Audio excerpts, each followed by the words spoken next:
It's all your fault. At my sister's wedding, I, the younger sibling, suddenly found myself being scolded by my sister, who was the day's star. She had just had beer poured over her head out of nowhere. The most baffling part was the person who had poured the beer was my husband, who, until a moment ago, was seated right next to me. Confused and frozen in place, I was in for a shocking revelation. My name is Samantha, a 28-year-old office worker. 3 years ago, I married my husband George, and we've been living together ever since. We're starting to seriously consider having kids, but I believe that's something we have to decide as a couple, and something to be blessed with.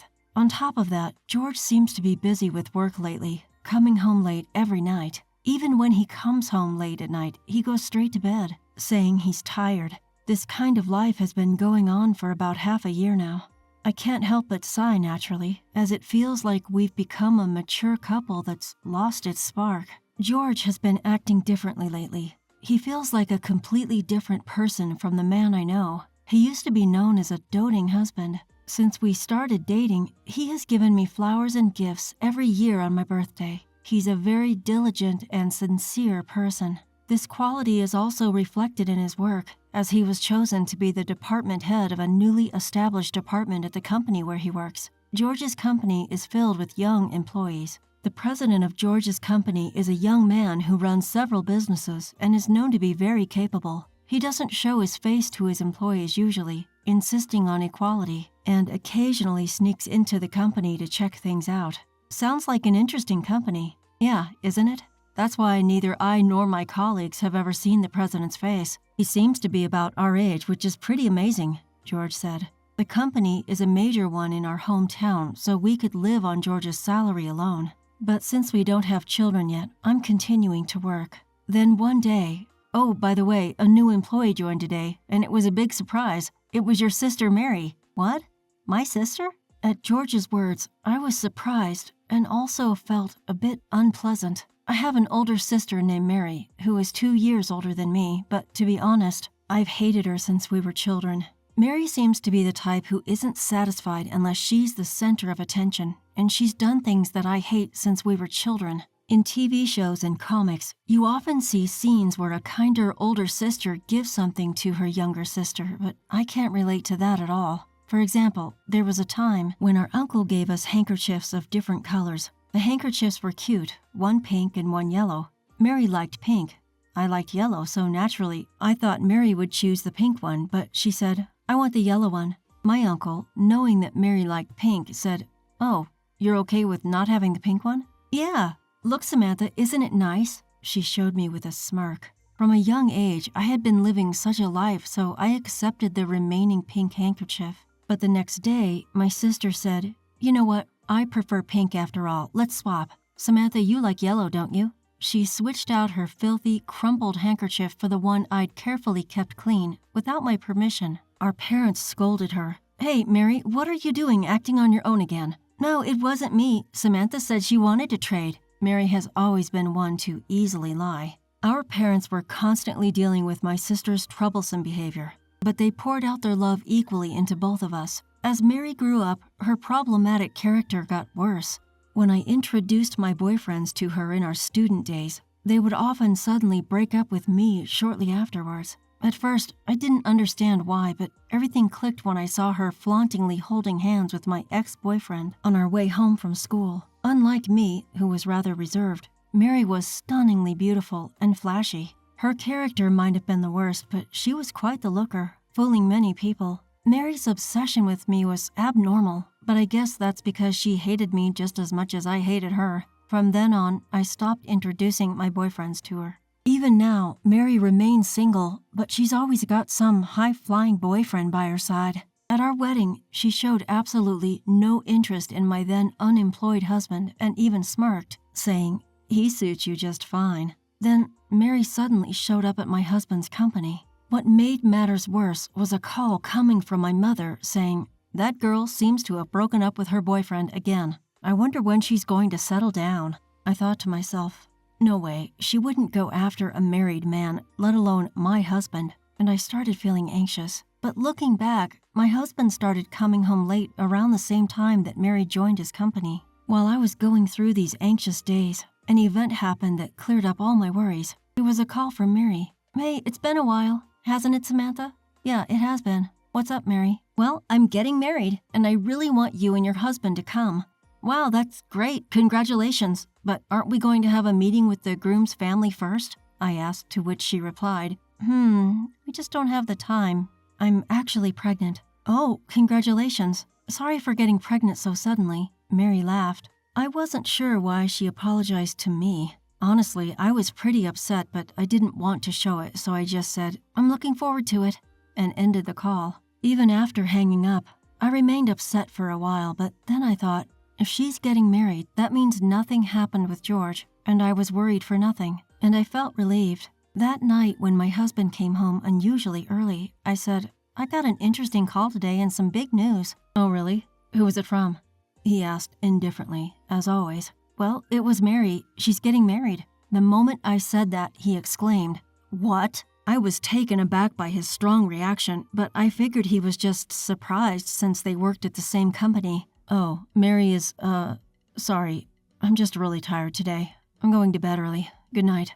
He swiftly headed off to the bedroom as usual. Passing by our bedroom one evening, it seemed that my husband George was on the phone with someone. He sounded a bit emotional, but I figured it was a work call, so I didn't pay much mind to it.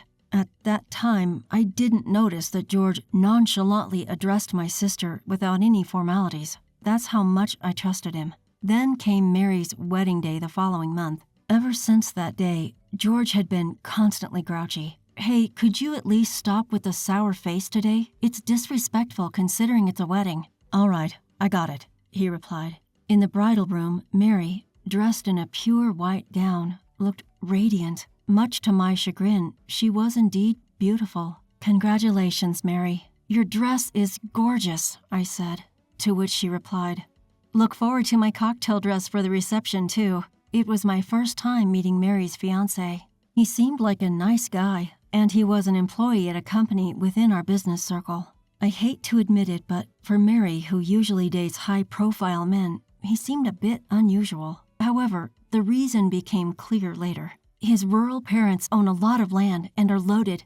I hit the jackpot, Mary whispered to me, grinning triumphantly. It wasn't of much interest to me, so I simply responded with, Wow, impressive.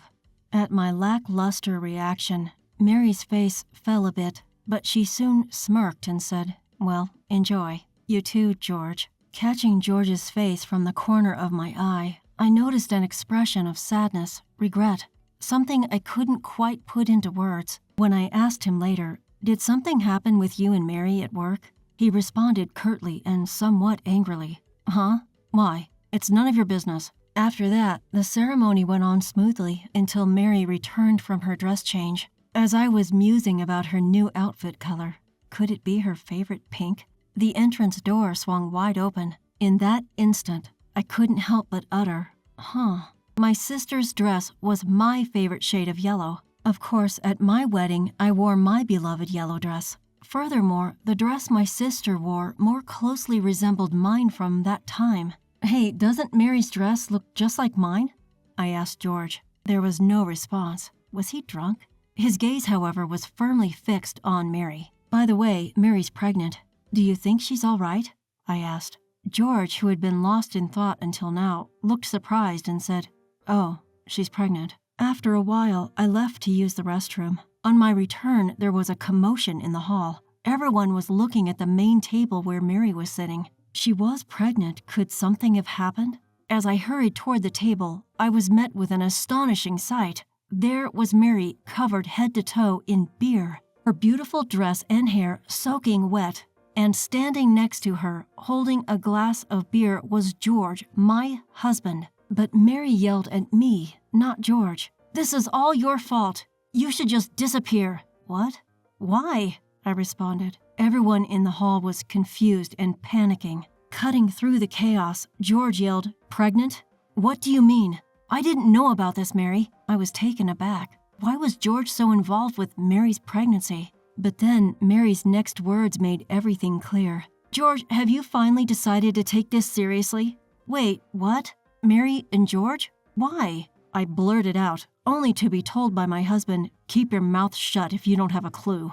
If I'm irrelevant, what does that make us?" As I was thinking this, my father's open hand flew towards my sister. "Are you still behaving like this? This is shameful." The wedding was now out of the question. The ceremony was immediately called off, and some of the guests left, obviously displeased. In the dressing room, my husband and I, my sister and the groom, and both our parents, were present. Despite what had happened, my sister was unapologetic, clinging tightly to my husband's side. "When did you two start having this relationship?" I asked. To which she replied, "Just now noticed, huh?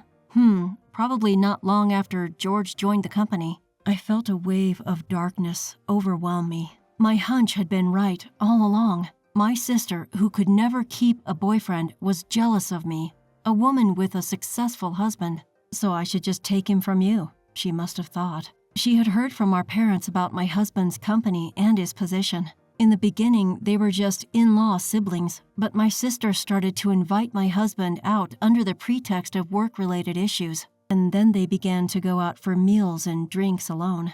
They became conscious of each other, and my husband confessed his feelings, and they started dating, he told me. The fact that my husband initiated the relationship was the hardest part for me.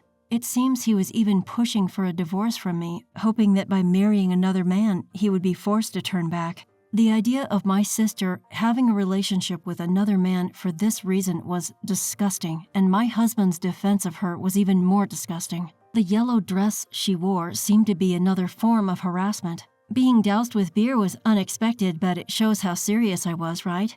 Now George is finally mine. "Sorry, Samantha," she giggled. My father was about to hit her again, but my mother stopped him because she was pregnant. I felt the same way. The unborn child was innocent. I asked a question that had been on my mind. "Hey, who's the father of the child in your belly?" "Of course it's George," my sister said to me with a triumphant look. I was honestly surprised. My sister had easily conceived a child with a man who had never been able to impregnate me. "Oh, is that so? Can I go home now? I don't ever want to see your faces again." As I said this, "May I also go home? It's nothing but unpleasantness here. Expect to hear from my lawyer soon." The groom, who had been silent until now, spoke up. At this, my husband sneered. "I'll pay for whatever you want in damages because Mary is going to be with me. If you get it, get lost." Realizing that the groom was beneath him, my husband looked down on him completely. "Is that so?" The groom smiled and left with his parents. His smile was a little scary. A few days later, my divorce from my husband was easily finalized. With favorable terms for me, a lump sum of alimony was transferred to me. They probably wanted to be together as soon as possible, regardless of the cost. Despite being a husband who cared about societal appearances, it seemed like he'd painted me as the villain at his workplace, spinning a charming tale of my sister, his sister-in-law, standing by his side through it all. And brazenly, they continued to work together. To outsiders, they probably seemed like a happy couple, but I knew it wouldn't last. A few months later, my sister called me. I hesitated to pick up, but the relentless ringing of the phone got on my nerves. When I finally answered, she yelled, "You! This isn't what we agreed on." "What? What are you talking about?" I responded. "George's debts," my sister exclaimed, having apparently just caught on. "Oh, really? That's tough," I provoked. Then she fired back. "Don't joke around. It's the debt you made. You won't get away with it." "What? Debt I made? What's that about?" My sister was too frantic for a productive conversation, so we decided to talk another day. I promptly reached out to a particular individual. He agreed to accompany me with glee. Time to plunge them into hell had arrived. A week later, I headed to our meeting place with this individual. Upon their arrival, my sister and her husband were more shocked by the person seated next to me than by my presence. The person I had contacted was none other than Mary's ex-fiancé, John. "Why is John here?" "But you two losers do make a good pair." "Anyway, Samantha, I'll never forgive you," she declared. I was taken aback, but I knew that I wouldn't get any closure without confronting the matter. I asked, "So about this debt you're saying I made, what exactly are you referring to?" "That debt you racked up because you wanted to splurge," she replied, and turned to George for confirmation. "Oh, really?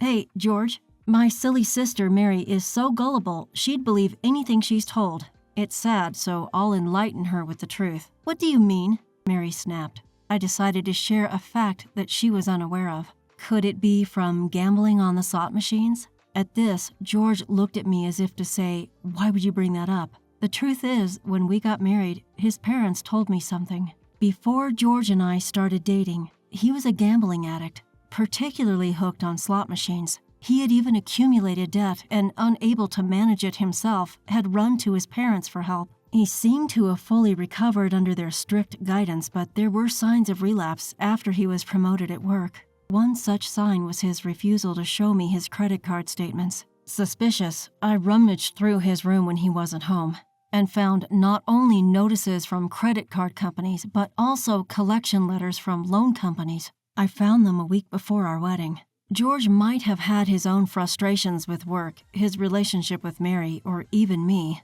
These could have stacked up, pushing him towards his old habit as an outlet for stress. By the time I found out, he had amassed a significant amount. Moreover, it seemed like the money he paid to us as alimony was from debt he incurred, covering Mary's share too.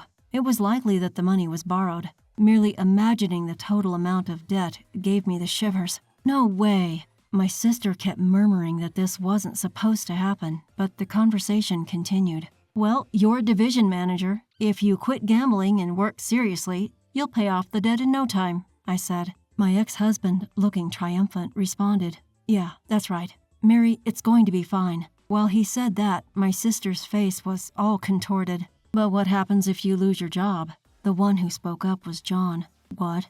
What's it to you? Stay out of it if you're not involved." "It does concern me. I'm a party to this. Granted, I don't know much about Mary since we haven't known each other long. Apparently, my sister and John met at their favorite bar, and maybe due to the alcohol, they hit it off, and the next thing they knew, they were sleeping in the same bed. But John was fully clothed, and when my sister later contacted him saying she was pregnant, he acted like a gentleman and decided to marry her. But then another man shows up, claiming the baby is his. I can't make heads or tails of this. I can't make heads or tails of it." Even though he spoke calmly, I could tell he was furious. "To be honest, it could have been anyone. Don't worry, nothing happened. But because you happened to be nearby at the time, I just used you," my sister replied, laughing. Next to her, my husband was also grinning. These two are the scum of the earth, refreshing in their audacity. I couldn't stand sharing the same air with them. So I said one thing to John. "Isn't it about time, boss?" Both of them looked taken aback. "Boss, huh? You don't have to pretend. It's probably some small, unheard-of company, right?" My ex-husband mocked. When he said that, John passed him a business card. "Whether you've heard of it, I don't know, but I do have a business card right here." When he took the card, he was smirking, but his face quickly turned pale. My sister, seeming to sense something was off, quietly asked my ex-husband, "Is he someone famous?" "You don't even know the name of the president of your own company? You really are hopeless," he said to my sister. Upon hearing this, my sister let out a loud shout that echoed throughout the place. "The president?" I found out about this 2 weeks after the divorce. At the advertising agency where I work, there was a plan to interview the president of a local company, and it turned out to be John. We were both really surprised when we saw each other. He had kept everything hidden about my sister because she was an employee at his company, intending to reveal everything after the wedding. Both their faces turned pale. Ignoring their reactions, John continued speaking. "I don't judge my employees based on their private lives. However, I've been getting numerous complaints about the two of you.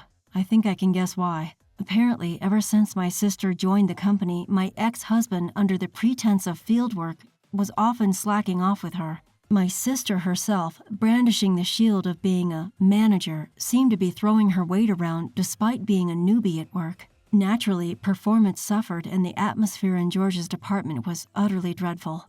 I'll be in touch about the disciplinary measures. Excuse me," John said as he left. "It's all your fault," my sister screamed, which could best be described as bitter resentment. "Stop yelling, it'll affect that big belly of yours. Not sure whose child it is, though," I said. At that, George, who had been in a state of shock, lunged at my sister and yelled, "What are you talking about? Stop it.